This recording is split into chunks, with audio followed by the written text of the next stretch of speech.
नमस्कार दोस्तों, आज मैं डिस्कशन करने वाला हूँ टीसीएस के बारे में। तो टीसीएस के ऊपर मैंने इसीलिए डिस्कशन रखा क्योंकि टीसीएस लगातार एक भारी भरकम फॉल दिखा चुके हैं और अराउंड 50 वीक मतलब 52 वीक का लो को भी टच किया है। तो इस सिचुएशन में मुझे टीसीएस के ऊपर एक बेस्ट अपॉर्चुनिटी देखने को मिला जो मैं आपके साथ शेयर करूंगा। देखिए, इस वीडियो को शुरू करने से पहले मैं रिक्वेस्ट करूंगा, किसी भी कंपनी के ऊपर बाय सेल करने का डिसीजन मैं कभी भी आपको देता नहीं हूँ कि मैं कोई सेबी रजिस्टर्ड पर्सन नहीं हूँ। तो अगर आपको सारी चीज़ों को सीखना है मेरे पॉइंट ऑफ व्यू से, तो आप सारी चीज़ों को सीख सकते हैं, बैक टेस्टिंग कर सकते हैं। उसके बाद खुद के डिसीजन खुद को ही लेना पड़ेगा। तो सीखने के लिए इस वीडियो को कंटिन्यू करिए। तो चलो, सबसे पहले कंपनी से कुछ इंपॉर्टेंट पॉइंट देख लेते हैं। सबसे पहले देखिए, कंपनी का अगर मैं काम करूँ किसी भी कंपनी के ऊपर, से सबसे पहले मैं आरओसी आरओई देख लेता हूँ। तो वो तो ठीक है एंड बेस्ट है और वैल्यूएशन भी सस्ता हुआ है क्योंकि इंडस्ट्रीज पी रेशियो से कंपनी के पी रेशियो सस्ता है। अगर यही डेटा मैं यहाँ पे जाकर देखूँ पी रेशियो पे, पी रेशियो में देखिए एक टाइम पी रेशियो चला गया था 40 के ऊपर और उसके बाद देखिए करेक्शन होकर आज चल रहा है 26। इसका एवरेज पी रेशियो चल रहा है 31। इसका मतलब इंडस्ट्रीज पी रेशियो से भी कम है और खुद के पी रेशियो से भी कम है। तो इसका मतलब कंपनी अच्छा खासा यहाँ पे वैल्यूएशन को सस्ता किया है। और क्वार्टरली रिजल्ट के बारे में बात करूँ तो इस बार कंपनी हाईएस्टली सेल्स किया पिछले सालों की तुलना से। मानता हूँ पिछले क्वार्टर्स को बीट नहीं कर पाया और एक्सपेंस मिटाने के बाद कंपनी का नेट प्रॉफिट जो है वो 11,000 से 12,000 तक 12,000 करोड़ तक देखने को मिला। मतलब यहाँ पे भी हाईएस्टली प्रॉफिट जनरेट किया। और देखिए, सबसे बड़ी बात क्या है, किसी भी कंपनी के ऊपर सेल्स एंड प्रॉफिट ग्रोथ कम होने के कारण भी शेयर में करेक्शन हो सकता है। देखिए, लास्ट 3 ईयर्स में 1 ईयर्स में कुछ रिटर्न्स नहीं मिला, जिसको देखकर लोगों के मन में डाउट होगा टीसीएस बेकार कंपनी है।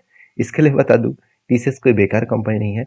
आप लॉन्ग टर्म देखेंगे, 5 साल 10 साल तक देखेंगे, 20 साल तक देखेंगे, तो एवरेज वो 12 से 15% के रिटर्न एवरेजली वो देते रहते हैं।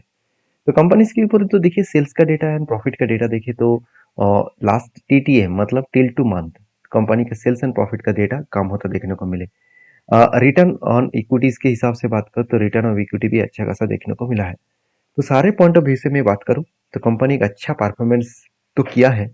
अभी फिलहाल के लिए देखा जाए तो कंपनी में जो सिचुएशन है वो सिचुएशन कंपनी के ऊपर थोड़ा सा प्रेशराइज बना था देखने को मिला है। अभी कंपनी के ऊपर इन्वेस्टर देखिए इस खराब टाइम में अच्छा खासा क्वांटिटी को एडिंग करते चले जा रहे हैं। तो क्या कंपनी बेकार हो गया? बिल्कुल नहीं।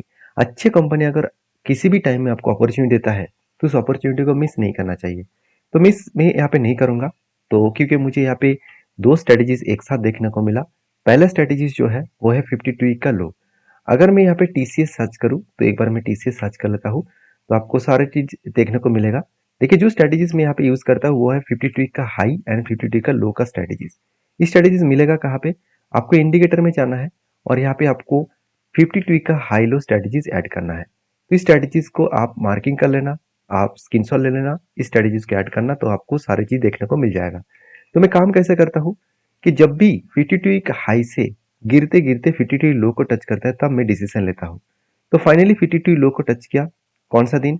28 ऑफ फेब्रुवरी। तो इस दिन से लेकर कंपनी फिर से रिबाउंड करने का कोशिश कर रहे हैं।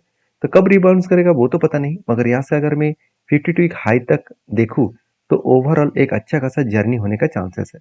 और मुझे अगर ये 1 साल भी मिले तो भी मेरे लिए बढ़िया बात होगा।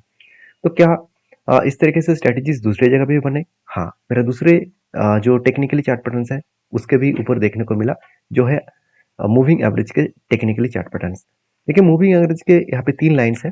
फर्स्ट ग्रीन वाला लाइन है 50 डेज मूविंग एवरेज। जो रेड वाला लाइन है वो है 200 डेज मूविंग एवरेज।